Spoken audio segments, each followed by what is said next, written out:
रामचंद्र भगवान की आज इस पावन प्रांगण में पधारे हुए सभी माताओं का, अपने साथियों का, बच्चों का मैं अपने कमेटी की ओर से, पदाधिकारियों की ओर से, पात्रों की ओर से आप सबका हार्दिक अभिनंदन करता हूं, स्वागत करता हूं।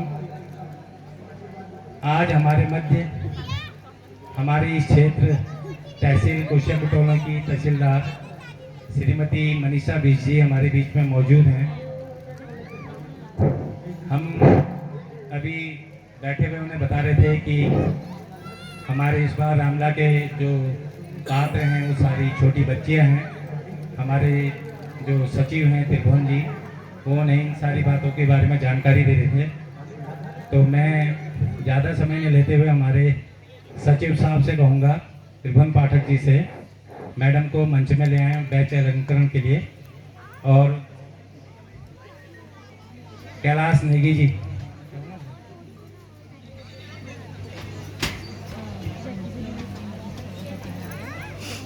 देखिए ये एक बहुत अच्छा सहयोग है। मातृशक्ति बेटी पढ़ाओ बेटी बचाओ का इस समय नारा चला है। हमारे बीच में एक रोल के रूप में हमारी मैडम यहाँ मौजूद हैं। तो मैं एक बार पुनः आप सबकी ओर से इनका स्वागत करता हूँ। एक बार जोरदार आप तालियां इनके सम्मान में बजा दीजिए।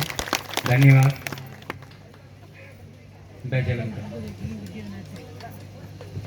वहाँ से क्या दिख रहा होगा? मैडम को बड़ी हमने उससे मनाया कि मैडम चलिए मंच में एक बार जरा तालियां बजा दीजिए।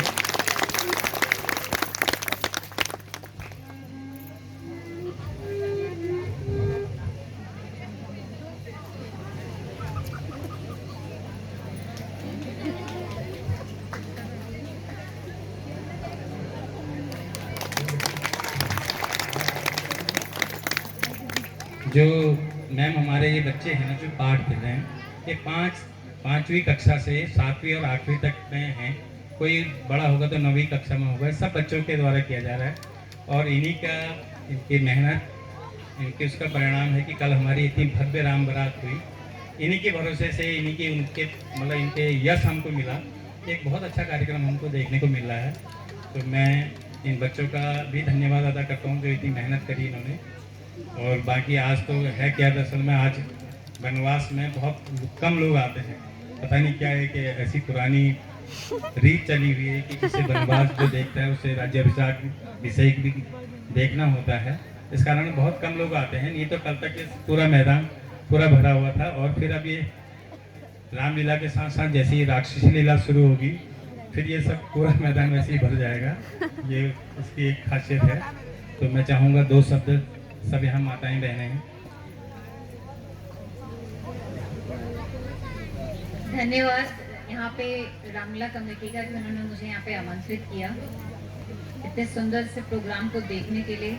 यहाँ पे हमारी प्यारी प्यारी बेटियाँ हैं जो यहाँ पे अभिनय कर रही हैं। मुझे बहुत खुशी होती। 80% तो यहाँ पे महिलाएं हैं, बच्चियाँ हैं जो यहाँ पे अभिनय कर रही हैं और बहुत प्यारा। अभी मैंने जैसे देखा यहाँ पे श्री राम और माँ सीता का जो वनवास में जाने से पहले का जो संवाद था, वो बहुत ही इतने अच्छे से उन्होंने उसको निभाया। उसमें दिख रहा था कि उन्होंने कितनी मेहनत करी है उसमें। उस किरदार को निभाने में, अपनाने में, सिर्फ कहना नहीं है, उसको अपनाना है, उसको समझना है। वो समझे होंगे उस संवाद को, उस फीलिंग को, जब माँ सीता और भगवान श्री राम वनवास की तरफ को जा रहे थे। जैसा कि आप लोग भी देख रहे थे यहाँ पे कि वो जाने से पहले बता रहे थे माँ सीता को कि आप इतने लाड प्यार से पली बड़ी हैं, राजा की बेटी हैं, हमेशा महलों में रही हैं, आप कैसे 14 वर्ष वनवास में रह पाएंगे। पर ये माँ सीता का ही था। वो अपने आप में इतनी हिम्मत वाली महिला थी कि उन्होंने हर जगह, हर समस्या में अपने पति का साथ दिया। तो इससे भी हमें बहुत कुछ सीखने को मिलता है कि परिस्थितियां चाहे जैसी भी हों, कि आपको अपनों का साथ कब देना है ये आपको पता होना चाहिए। यही सीख हमें भी अपने भी जीवन में उतारनी है। ये केवल एक संवाद देखने के लिए नहीं था, इसको अपनाने के लिए था कि इसको हमें अपने जीवन में अपनाना है।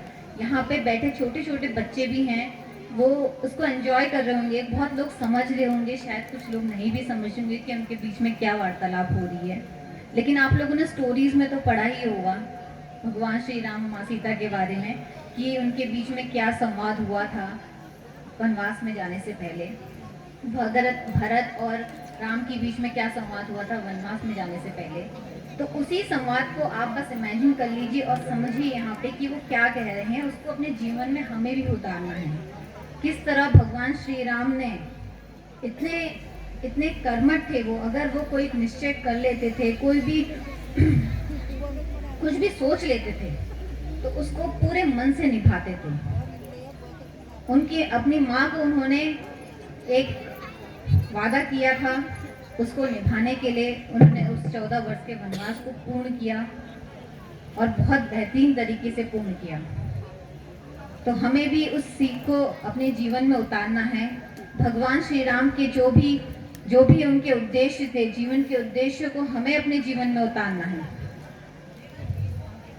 इस रामलीला का मेन उद्देश्य यही है कि जो हमारी ये अभी जनरेशन है वो धीरे धीरे समझ नहीं रही है कि ऐसा हो जाता है कितनी बार कि हम लोग YouTube और बहुत सारी चीज़ों में इतने व्यस्त हो जाते हैं कि हम समझ में नहीं पाते कि रामलीला और महाभारत का एक्चुअल में उद्देश्य क्या था, हमें उसमें से क्या सीखने को मिलता है। लेकिन हमारी इस जनरेशन को सीखने की बहुत ज़्यादा ज़रूरत है कि अगर आप इस रामलीला को समझ गए तो आप और इसके अगर उद्देश्य के भगवान श्री राम के उद्देश्य के आप अपने जीवन में उतार लिया और उसी के बेस पे आप चलेंगे तो आप कभी जीवन में असफल नहीं होंगे।